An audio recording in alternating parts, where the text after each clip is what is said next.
Oh, fudge. Sorry, hang on a second.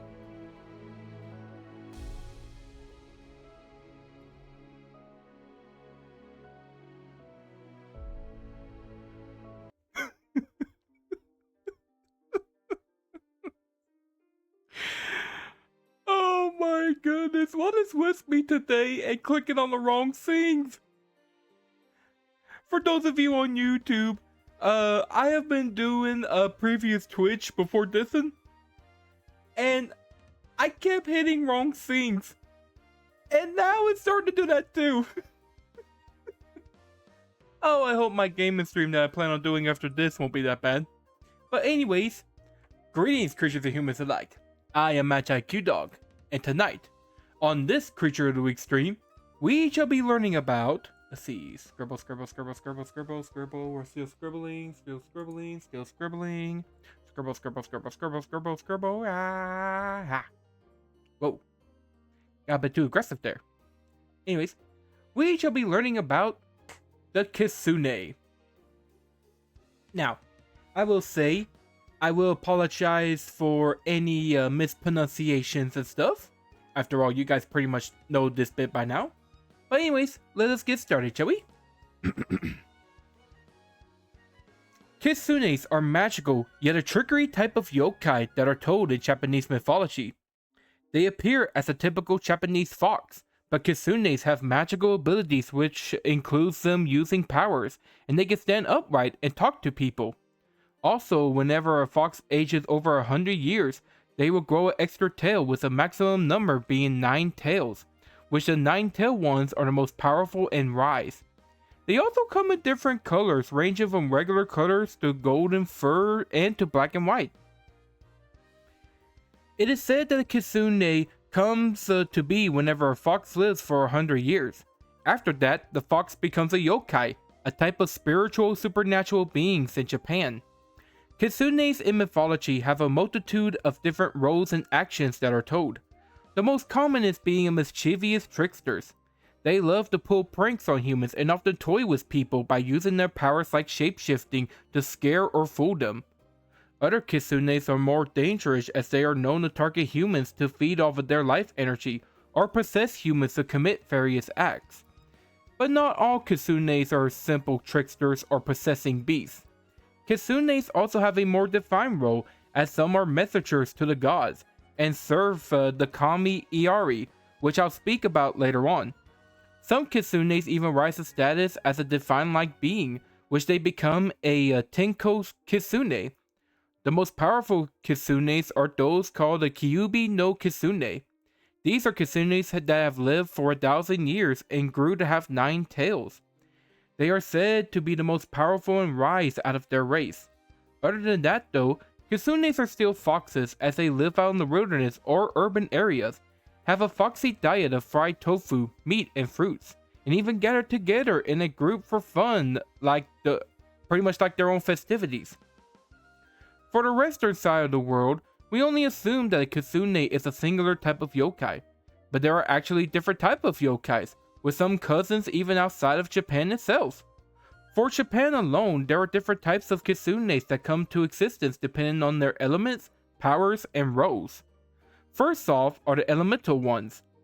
These kitsunes are divided based on their elements corresponding them. You have the Chiyuu, the kitsunes of earth, Jikan, the time kitsunes, Kasai, the fire kitsunes, Kawa, the river kitsunes, Kaze, the kitsunes of wind, Kukan, the void and illusion kitsunes, Mori, the forest dwelling kitsunes, Ongaku, the kitsunes of music, Sendai, the kitsunes of thunder and lightning, Seishen, the spirit kitsunes, Tenko, the divine kitsunes of the heavens, Umi, the sea and ocean kitsunes, and Yama, the kitsunes of the mountains. The second kind of kitsunes are the Zenko and Yako.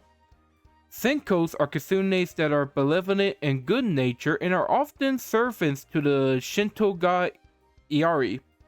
But the Yako Kitsunes are more violent and wild ones that goes around possessing people and causing illnesses. Next, you have the color variation of the Kitsunes. There are the Kinko golden color ones, who's related to the sun. Ginko, the silver color Kitsunes that relate to the moon. Okuko, the black furred ones that are quite rare. And Byakko, the white color Kitsunes and common Zenko Kitsunes. Now that is plenty of Kitsune types as it is, but let's not forget the types that are outside Japan. Now this is where my pronunciation may go a bit Anyways, there is the Chinese Huli Jing. These Kitsune types are fox spirits that can be good or evil and mainly appear in human form as a beautiful female. Then you have the Kumiho or Gumiho of Korean myths. These Kitsunes are more myth-violent as they often come after human liver or life force, but they do try to become humans themselves despite their dark actions. And in Vietnamese, there are the Huli Jing. They are more similar to Kitsunes as they are good or evil, but they grow their tails differently depending on their age. Wow, that is a bunch of Kitsunes, huh? Now, as I mentioned before, Kitsunes have a variety of types, a variety of powers, with some becoming powerful to near defined status. Their main abilities is that of trickery and shapeshifting. They are masters at pranking and tricking people of their own amusement. Excuse me, I had a Sprite. Anyways, they will use their magical techniques and illusions to trick people with ease. They can even shapeshift into multiple forms, from objects to even humans, showing little signs of their fox forms. Speaking of which, with them being foxes, they are agile creatures using their claws and teeth to attack. Kitsunes also have very long lives, with them growing a tail each 100 years until they reach 9. There could be some Kitsunes that could have immortality through their age. Kitsunes also have a special power called a foxfire, which they produce a magical fire that helps light paths or trick people as well. Other supernatural abilities include possession, bewitching people, life force draining, dream and weather manipulation, and even having divine abilities if they gain 9 tails, including near great wisdom and divinity. However, despite how powerful a Kitsune can be, they also have weaknesses like any other creatures. The main ones are being fearful of dogs, since they are still foxes, religious figures that enact divinations to scare them away, only the regular ones of course, starvation as they still need to eat, and religious items and iron as they affect the Kitsunes like any other yokai. There's also the weakness of alcohol, since it will make a Kitsune careless and sometimes their tricks will backfire on them. And you can also destroy a Kitsune by decapitating their heads or destroying their hearts completely. There is also a Hoshi no Tama or Star Ball. These are special jewels that the Kitsunes have that pretty much has their soul inside of it or a portion of their power whenever they shapeshift into a human. If a person were able to steal it, they can kill the Kitsune or make them do a favor for you. Either way, you have multiple ways to deal with a Kitsune if you ever come across one. Now then, let me get a drink real quick.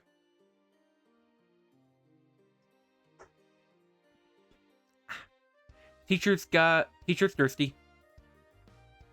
Anyways, Kitsunes are closely tied to humans like any other yokai, as in the tanuki.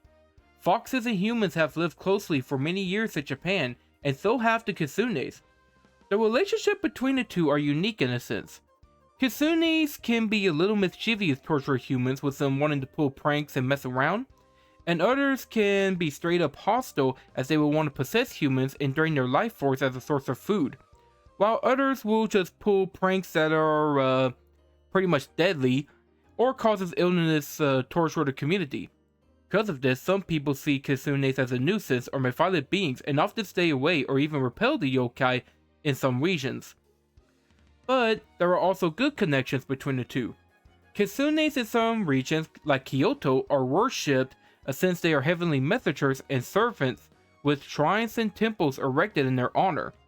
Kitsunes like the Zenko are kind to humans and take great inspiration from them.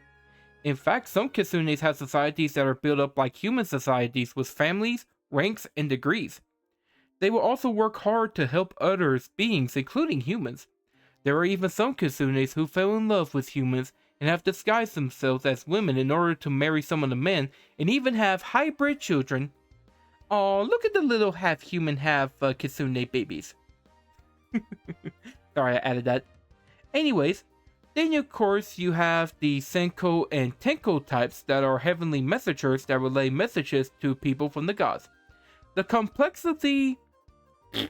Sorry, messed up there.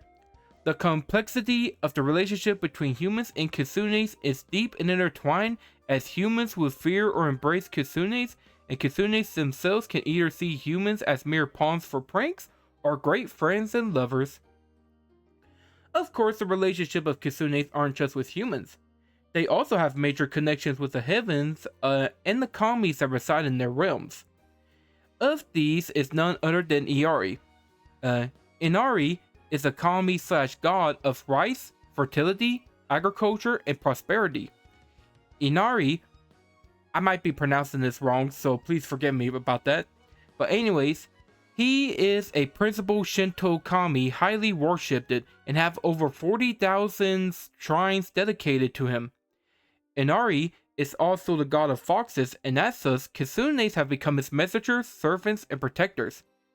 It's said that Inari came down from the heavens in ancient times riding on a white fox. Kitsunes that serve Inari are always white and serve faithfully to Inari. But Inari isn't the only god with kitsunes. The Japanese Buddhism Daikini, who's considered a female equivalent of Inari, is a goddess of food, good fortune, and foxes. And Zenko foxes, like the Kinkos, also serve them as well. Then again, you also have some kitsunes that can rise to godly status themselves. Normally the Tenko are the ones that reach divinity and resides in the heavens and skies. Basically put, the kitsunes are more than just yokais. They are servants of heaven itself. Now, there are many different kitsunes out there, whether it be in the wild, urban areas, or throughout the course of stories and histories. However, only a few kitsunes are well known and became either famous or infamous depending on the legends. I'll name at least 3 of the most famous kitsunes in history. The first one I want to speak of is Kuzunoha. In the story, Kuzunoha was a white female kitsune that was saved by Abe no Yasuna from a hunter. Yasuna was injured and Kuzunoha appeared to him as a beautiful woman who saved him. She treated his wounds, and after visiting him so many times, the two fell in love and married. They eventually had a son and lived happy lives. But when their son was 5, he accidentally discovered his mother's true form as a fox. As just, she had no choice but to leave, but she left behind a note for Yasuna for the two to meet in the forests of Shinoda. Yasuna understood from reading the note, and he and his son go to meet her. Kuzunoha meet them and leave behind 2 gifts, for the 2 being a crystal ball and a golden box. She bid her farewells and left the 2. The son grew up and became the legendary Abe no Seimei, the greatest Onmyoji in Japanese history. Now the next one on the list is Hakuzona, and there seems to be different stories, but the key points are this. Hakuzona was once a Buddhist monk until a kitsune tricked him and took his place. He disguised himself as Hakuzona and lived at his temple where he performed his deeds as a faithful monk. One day his nephew arrived, who was a hunter of foxes. When the nephew visited, with some stories saying he needed money after Hakuzona advised him to give up hunting foxes beforehand, Hakuzona lectured him about hunting foxes and sent him off. In one version, Hakuzona lived for 50 years before 2 dogs tore him to shreds during a deer hunt that he was spectating. Another account said that his nephew discovered Hakuzona as a kitsune when he went back into the wild and captured him in one of his traps. Now, the last kitsune that I wish to speak of isn't like the other 2. And by the way, this one's going to be a long story, so y'all sit tight. While Kuzunoha was purely good, and Hakuzona tricks others but was still kinda good, this next one is considered very infamous, and was even feared as one of the 3 terrible yokai. Tamamo-no-Mae, the nine-tailed fox. Okay, this is how the story went down. Her legend began back in China of all places.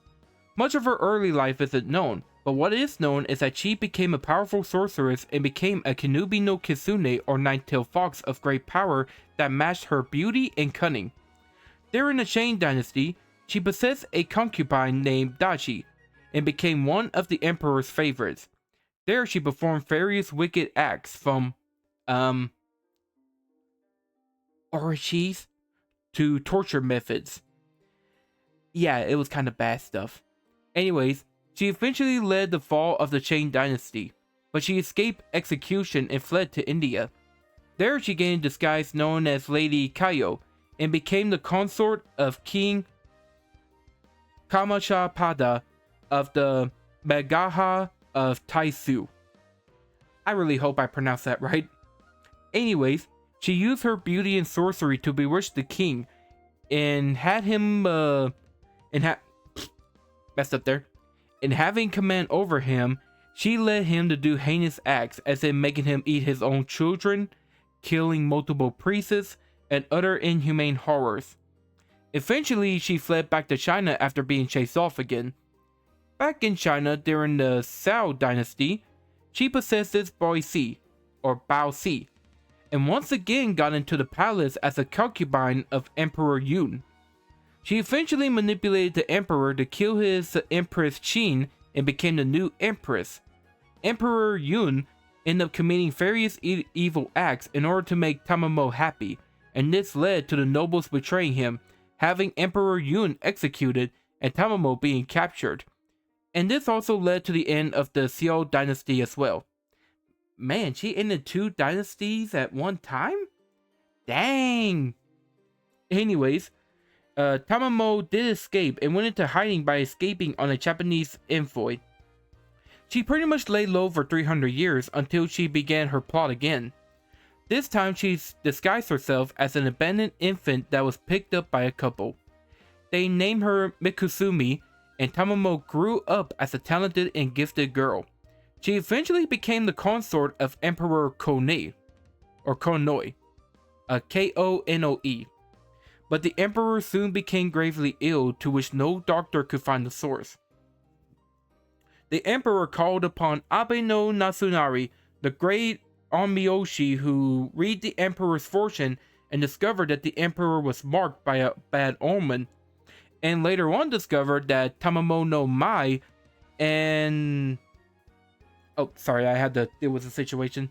Anyways, he pretty much discovered Tamamo-no-Mae being the culprit, and he tried to warn the emperor of her evil nature. But the emperor didn't believe him, and so the two decided to test her.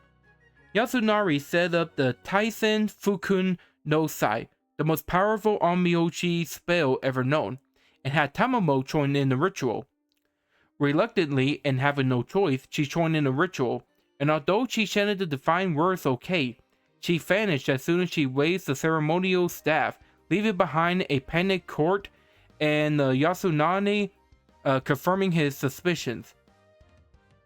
After that, women and children started to disappear in the Shimotsuki province. The emperor and his sorcerers believed it to be Tamamo's doing, so the emperor called upon the best warriors and had Kazusa no Suki and Miura no Suki, who led an army of 80,000 soldiers to hunt down Tamamo-no-Mae. At the Nasu Plains, after many failed attempts, they killed her as Miura no Suki fired 2 arrows with one at the neck, and Kazusa no Suki chopped off her head with his sword. However, the nightmare didn't end, as Tamamo-no-Mae's spirit was believed to kill Emperor Konoi a year later, leaving him without an heir, and ended up killing Emperor Toba and his wife as well. This led to the rivalry of the Fushinari Minamoto. Pretty much led to a rivalry. Okay, retake. This led to the rivalry of the Fushinari Minamoto and the beginning of the Genpei War between the Minamoto and Taira clans. As bad as that was, her spirit also haunted a boulder that became known as the Setsuo Seikei, aka Killing Stone, that killed any living thing that touches it. A Buddhist monk named Geno Shinsho was said to exorcise the stone and allow Tamamo to rest. However, in modern times, her Setsuo Seikei stone broke in half in 2022, and now some people believe her spirit has escaped. Oh shit! Kawa Fox Haunt! Man, that was a long story. Let's see, let me get comfortable real quick. Okay. Now then, out of all the yokai that exist in Japan, the Kitsune is one of the most popular and well-known yokais of modern times. Even today, people visit the shrines and pay respects and leave offerings to Inari and his Kitsune servants. Japan has spread the legend in pop culture, and Kitsunes are told in anime, manga, movies, books, and other media that help spread the legend to the world. In anime and manga, you have many different Kitsune characters. From Kurama of the Naruto franchise, Shippo the Fox of Inuyasha, Chizuru Minamoto, the Kitsune and love interest of Kota Yoamada of the ecchi series Kanoko, my bad. And you have Zenko the Divine Fox that helps Kuruto Nakano and Zenko the Helpful Fox and her friends Shion and Sora as well. You got Ranamon the Digimon that's partnered with Rika from Digimon Tamers, the Pokemon Vulpix and Ninetales in the Pokemon franchise, the evil Hagoromo Kitsune from Nura Rise of the Yokai Clan, both Kunio and Yadaka of High School DxD, and of course Katarina Devon, who's got the dog fruit model Kitsune in One Piece. Now, of course, there are all animes that I saw, and there are still plenty of characters in animes and mangas that I haven't seen as well. Now, America's also got a Sendai Kitsune character named Kira Yukimura in the TV series Teen Wolf. In the movie 47 Ronin, Kai and his men seek out to kill the Shogun, and Mitsuki, a powerful Kitsune that aids him. The movie White Snake's got a female Huli Jing named Xing Ying that appears as a young lady but's got a fox face on the back of her head. There's also the nine-tailed fox creatures from Marvel's Shang-Chi and the Legend of the Ten Rings. You also got a lot of Kitsunes in video games. You can capture and use Vulpix and Ninetales and Pokemon in your team. Tamamo-no-Mae appears as a caster servant in the Fate series games. There are foxes that lead the players to Inari shrines and Ghosts of Tsushima. Again, pronunciations. And there is the hot character Ari from Leagues of Legends, who's inspired by the Koreans Gumiho. Now then, in literature, you have Shadow of the Fox, where the character Yumiko, a half-Kitsune who deals with a secret scroll, an unlikely alliance with a samurai, and a crest off to protect the scrolls and secrets. There's also Red Renter, who's got a Kitsune named Shiro, and in Storm Dancer, the Lotus Guild's got the Fox Clan that's inspired by Kitsunes. Alright, we are finally at the end here. Let's wrap this up. And so, Kitsunes have played a vital role in the culture and beliefs of Japan. Kitsunes have become friends, enemies, and lovers in stories, and range from wild foxes to heavenly messengers in the sky. They have inspired and shaped people's lives just as much as humans have shaped and inspired them. So let's go to a shrine and offer thanks to the Kitsune, but also be careful of any foxes that might want to pull pranks on ya. And also, my friend Snow is a Kitsune too, so shout out to you, friend! And with that, this pretty much ends our Creature of the Week stream. So what do you guys think of the Kitsunes? Do you think they're cool looking yokais? Do you think you want to befriend one? Or even have one as a girlfriend. I know some of y'all sick guys. Let me know in the comment section. And that's pretty much concludes that. I think I'm gonna try to do another creature of the week next Wednesday. At least I hope so. And I think the next one I'm gonna be talking about, oh man, I forgot what it was. Oh well, it's gonna be a cool creature regardless. But anyways, with all that out of the way, thank you all for coming on this fantastic creature of the week stream. I hope y'all had as much fun as I did, so we got to learn about the Kitsunes and a multitude of tales that they have. And if you guys wish to see more of these, just check me out on my Twitch page where I do gaming, art, and a bunch of stuff. Check me out on Twitter, so that's where I do my announcements and polls. And check me out on YouTube, as that's also where I do some of my art, manga, and a bunch of other cool stuff. Anyways, with that, I bid this show and this class adieu. So long. See you guys. Bye. Okay, bye.